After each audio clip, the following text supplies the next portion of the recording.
আজকের ভিডিওতে আমরা কথা বলবো ইউটিউব স্টুডিওর গোপন কিছু সেটিংসের ব্যাপারে। এই সেটিংসগুলো মূলত আমরা যদি করে রাখতে পারি তাহলে কিন্তু আমাদের ইউটিউব স্টুডিও অ্যাপ্লিকেশনের মধ্যে আমরা ইনহ্যান্স হয়ে থাকবো অনেকটাই। তাতে করে আমাদের ফিউচারে যে ভিডিওগুলো আমরা আপলোড করছি, শর্টসগুলো আপলোড করছি, তাতে এক্সট্রা কোনো সেটিংস করার আমাদের অন্য দরকার হবে না। সবার প্রথম আমাদের ইউটিউব স্টুডিও অ্যাপ্লিকেশন আমরা যখন ওপেন করে নেব তখন আমাদের সামনে এখানে একটা ইন্টারফেস থাকবে যেখানে আমাদের লোগো সেকশন আছে। লোগো সেকশনে ক্লিক করার পরে আমরা এরকম একটা ইন্টারফেস দেখতে পাবো। এবারে আমি ভালোভাবে শর্ট ভিডিওর মধ্যে অর্থাৎ ছোট ভিডিওর মধ্যে বলে দিচ্ছি, তোমরা ঝটপট দেখে নাও আর বুঝে নাও। দেখো এখানে তোমাদের সামনে একটা সেটিংস বাটন থাকবে। এই সেটিংস বাটনে যখন তোমরা ক্লিক করবে একটা সেটিংস তোমরা যদি পুঙ্খানুপুঙ্খভাবে না বোঝো তাহলে কিন্তু কাজে লাগাতে পারবে না। আর এগুলো যদি কাজে না লাগাও তাহলে কিন্তু তুমি অন্যের থেকে পিছিয়ে থাকবে। আর আমি এটা এমনিতেই বলছি না, আমি আমার 10 বছরে ইউটিউব থেকে যা শিখেছি তার এক্সপিরিয়েন্স হিসেবেই বলছি। যখন আমরা এখানে আসবো সবার প্রথম এখানে তোমরা একটা অপশন দেখবে পুশ নোটিফিকেশনস। যখন এটার উপর তোমরা ক্লিক করছো, ক্লিক করার পরে এখানে দেখবে তোমাদের এখানে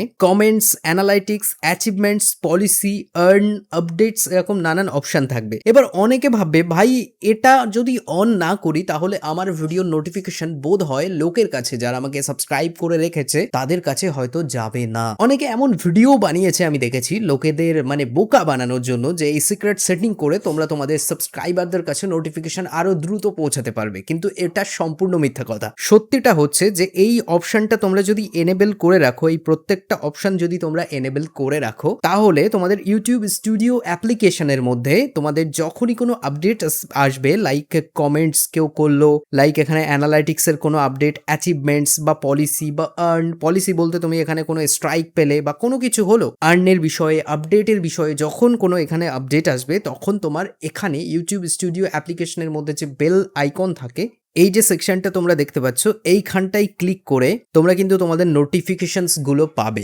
তারপর আমাদের সেটিংস এর মধ্যে আমরা এখানে দেখতে পাচ্ছি এখানে কিছু অপশন আছে। আমি সবকিছু আলোচনা করতে গেলে ভিডিওটা লম্বা হয়ে যাবে, আর আমি চাই না ভিডিওটা বেশি লম্বা হোক, কাজের কথাই আমি এখানে বলার চেষ্টা করব। এখানে দেখবে অডিয়েন্স বলে একটা অপশন আছে। এই অডিয়েন্সের মধ্যে যখন তোমরা ক্লিক করবে এখানে তোমরা দেখতে পাচ্ছ ইউটিউব তোমাদেরকে জিজ্ঞাসা করে যে তোমরা কি চিলড্রেন অর্থাৎ কিডসদের জন্য ভিডিও বানাচ্ছ। তো বেসিক্যালি তুমি এখানে এটাই বলবে যে তোমার ভিডিও কোন বিষয়ে। যদি বাচ্চাদের জন্য হয় তাহলে ইয়েস করবে, আর যদি তোমার ভিডিও বাচ্চাদের জন্য না হয় তাহলে এটাকে নো করবে। আর তুমি যদি এইটা সিলেক্ট করে রাখো তাহলে প্রত্যেকটা ভিডিওর মধ্যে পাবলিশ করার আগে এই সেটিংটা তোমাকে ভিডিও থেকে ম্যানুয়ালি করতে হবে, কারণ অনেকে আছে যাদের চ্যানেলে তারা মিক্সড কন্টেন্ট বানায়। আচ্ছা, এখান থেকে অনেকে তোমাদের বলবে যে কান্ট্রি অফ রেসিডেন্স যেটা আছে এটা তোমরা ইউনাইটেড স্টেটস সিলেক্ট করে রাখলে সেখান থেকে ভিউ আসবে। একদম বাজে কথা, একদম ফাও কথা, এমন কোনো ব্যাপার নেই। বরঞ্চ তুমি যদি এখানে তোমার নিজের রেসিডেন্স অর্থাৎ তুমি যেখানে বর্তমানে আছো সেটার বদলে অন্য কিছু সিলেক্ট করো, সেক্ষেত্রে তোমার কিন্তু অ্যাডসেন্সের সাথে একটা সংঘর্ষ তৈরি হতে পারে, আর তোমার সেক্ষেত্রে পেমেন্টের ইস্যু হতে পারে বা তোমার অ্যাকাউন্ট নিয়েও প্রবলেম হতে পারে।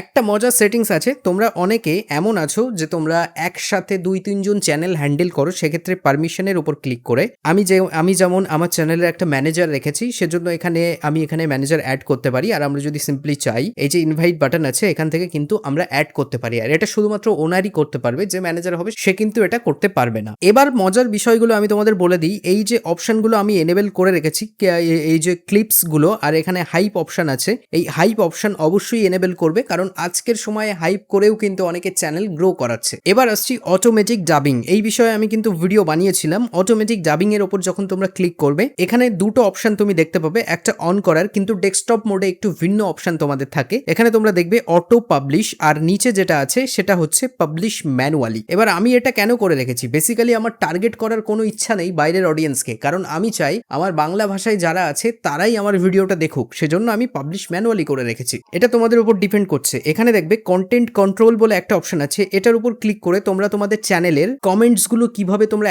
মানে হ্যান্ডেল করবে, এভাবে লাইভ চ্যাট যেগুলো আছে সেগুলো কিভাবে হ্যান্ডেল করবে। আর ব্লক ওয়ার্ড এটা কিন্তু কাজে লাগাতে পারো, কারণ তোমার ভিডিওতে যদি কেউ এসে নানান ধরনের আজে বাজে কথা বলে, সেই আজে বাজে কথাগুলো এখানে লিখে সেভ করে দেবে, তাহলে সেই কথাগুলো যদি লিখে কেউ কমেন্ট করে অটোমেটিক্যালি সেটা ইউটিউব হাইড করে দেবে, অর্থাৎ ফিল্টার করে দেবে। আর এখানে এক্সট্রা কোনো সেটিংস নেই, এখান থেকে তোমরা কারেন্সিটা চেঞ্জ করে নিতে পারো। আর আজকের ভিডিও আমি বলেছিলাম শর্টকাটে বানাবো, সেজন্যই আমি বিস্তারিত বলিনি। আমি যে সেটিংসগুলো একদম করা উচিত ফার্স্ট স্টেজে সেইগুলোই তোমাদের বলেছি। আমি একটা ভাবছি ডেডিকেটেড ভিডিও নিয়ে আসবো যেখানে বিস্তারিত আলোচনা করব একটা নতুন চ্যানেলের ক্ষেত্রে, বা যাদের চ্যানেলে অত্যাধিক রিচ পাচ্ছে না তাদের কি কি সেটিং করা দরকার আজকের সময়ে। তো অবশ্যই আমি তোমাদের বলবো যে যদি তুমি সাকসেসফুল ক্রিয়েটর হতে চাও বা সিরিয়াস হও, এই জার্নিটাকে সিরিয়াস মনে করো, তবেই চ্যানেলটা সাবস্ক্রাইব করো, আদারওয়াইজ কোনো দরকার নেই করার। এটা কিন্তু আমার ইগো নয়, আমি চাই একটা ফ্যামিলি মতো তৈরি করতে যারা আমাকে অ্যাকচুয়ালি বিশ্বাস করবে, আর যারা অ্যাকচুয়ালি আজকে সিরিয়াস, আজকের সময়ে পলিসিগুলো সঠিক মেনে কাজ করতে চাই, তারাই আমার চ্যানেলে থাকুক। যাই হোক, দেখা করছি নেক্সট ভিডিওতে। এ পর্যন্ত যারা ভিডিওটা দেখেছো তারা একটা কমেন্ট করে দিও, আমি দেখেছি, আমি বুঝবো যে তারাই আমার ভিডিওটা শেষ পর্যন্ত দেখে, আর এই চ্যানেলটা বেঁচে আছে শুধুমাত্র তাদেরই জন্য।